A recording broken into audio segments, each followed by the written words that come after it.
Lindsay Aza s'est suicidé. C'est le docteur Sudesh Kumar Gangadine qui a pratiqué l'autopsie. Le médecin légiste attribue son décès à une asphyxie due à la pendaison. Âgé de 51 ans, le président de l'ONG Élan œuvrait pour la réinsertion des prisonniers. Il a été retrouvé pendu à son domicile ce matin à Baie-du-Tombeau. Il avait les mains et les pieds ligotés dans sa poche. La police a retrouvé une lettre dans laquelle il aurait fait part de son impuissance face à des accusations d'escroquerie contre lui. Rukaya Kerimbokus. Je n'ai pas volé ni commis une quelconque fraude. C'est ce qu'on peut lire dans une lettre retrouvée sur Lindsay Aza. Le président du groupe Élan a d'abord rédigé cette lettre en exprimant son amour pour les détenus.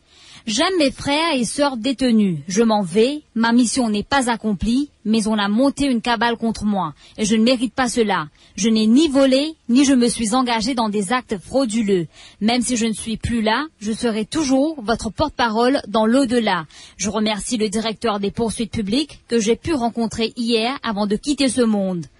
Il s'agit d'un extrait de cette note suicidaire qu'a laissé Lindsay Aza. Le travailleur social a même cité certains noms dans la lettre en question. À quel point les sujets évoqués par Lindsay Aza dans la lettre sont-ils justifiés? Qui a comploté contre le président du groupe Élan? Pour avoir les réponses à ces questions, la police de Baie-du-Tombeau a ouvert une enquête qui est supervisée par l'inspecteur Laxive. Lindsay Aza est une personne intègre et n'a jamais volé qui que ce soit. Réaction de Rosie Kedou, membre exécutif du groupe Élan. Pour elle, le président de cette ONG n'a rien à se reprocher. Il était admiré par tout le monde pour le combat qu'il menait, soutient Rosie Kedou, qui est au micro de Rukaya Kerimbokus. C'est quelqu'un qui militait vraiment du fond de son cœur avec toutes ses tripes pour les ex-détenus et pour les détenus avec le travail que nous faisions ensemble à la prison. Moi, je dirais qu'il n'a jamais volé quoi que ce soit. Il retirait de sa poche des fois. Alors, il n'a rien à craindre. Il est clean. Il n'a rien fait. Il a fait tout ce qu'il faut faire. Mais jamais rien volé. À personne, à qui que ce soit. Tu comprends lui. Tu admires ce que tu peux faire. J'arrive pas à comprendre. Comment se fait-il que Kamil Ban ça fait pareil dans les tout au courant ou est l'idée Lola qu'il arrivé un incident dans le passé? Non, jamais. Aucun incident. Depuis que je le connais, jamais, ça fait des années. Pour la famille de Lindsay Aza, la thèse du suicide est inexplicable. Il n'avait pas d'ennemis et était très estimé dans son entourage.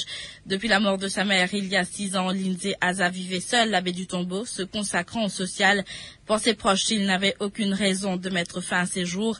Sylvanie Velvendron a rencontré certains d'entre eux. Les commentaires sont de Jagdish Joypal. C'est ce matin, en allant lui donner son pain qu'au Margaret Shaw, voisine de Lindsay Aza, a fait la découverte macabre. Mon chaudier, on met dans un rose. Les femmes n'ont donné ce du pain. Ils font du pain avec nous. J'ai mon vieux fait avec côté. Mon tout dit. Mon dégagé, mon crayon, mon chigon, avec mon belle-fille. Mon déjà dégagé, une guettée. Une zine, me pendu. On regarde bien, mon chemin. T'es dégoûté. Moi, tout ça. En train d'appeler une part de ce coup. Déjà, mon crayon, mon bonhomme, il dit. Moi, déjà, crié Soliman, il dit ce qu'on fait. Oui, mais crié Soliman. Donne dans la police, tout ça, là. Voisins et proches ne comprennent pas comment cela a pu se produire. Lindsay Aza était très apprécié de tous. Ici, beaucoup de monde fait des morts, à la case. Beaucoup de monde content, il fait tout ce qui est bon, il fait. Du monde pas droit d'aller dans l'ennemi, du monde ça, du monde comment. Clancy Aza, frère du défunt, réfute la thèse du suicide. Selon lui, il y aurait plusieurs zones d'ombre. On ne va pas boire, on ne va pas fumer du tout. Étant la police, nous rentrons pour qu'à haute l'aise, on a tout boîte de cigarette tout dans la case. Sur la table, la salle de cigarette sur du pied, avec tout sur la laptop tout là.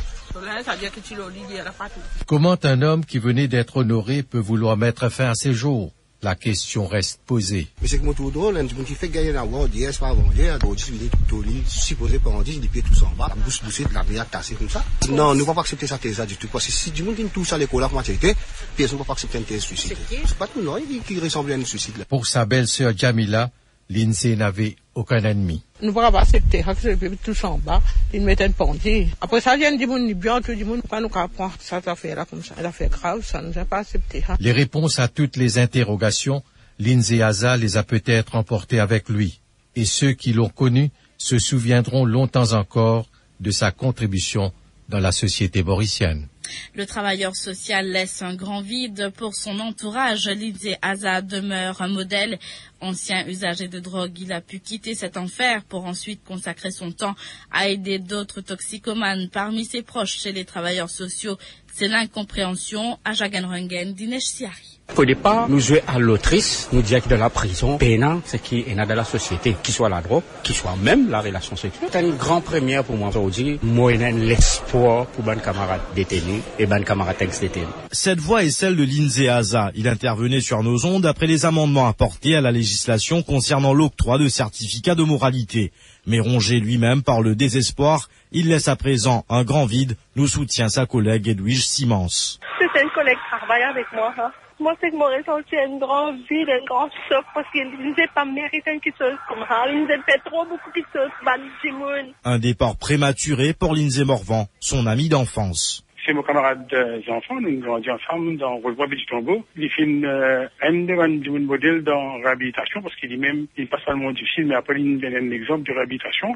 Au départ, pour laisser un grand vide. Une lourde perte pour le milieu carcéral, nous confie de son côté Jean Bruno, le commissaire des prisons. Lindsay a été un proche collaborateur à la prison et vraiment c'est une perte pour les détenus et tous ceux qui travaillent à leur réhabilitation. Parmi les différentes personnes qui ont bénéficié du soutien de l'INSEASA, Charla Guinaden, un ancien usager de drogue. C'est grâce à Lindsay, aujourd'hui voilà, mon camarade de l'homme les pieds, tout ça.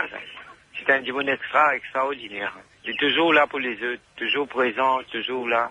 Toujours pour conseiller du monde, toujours pour aider. En tout cas, ce qu'on retient de cet homme, c'est son engagement envers la société et son combat pour aider les toxicomanes et leurs proches à mener une vie normale.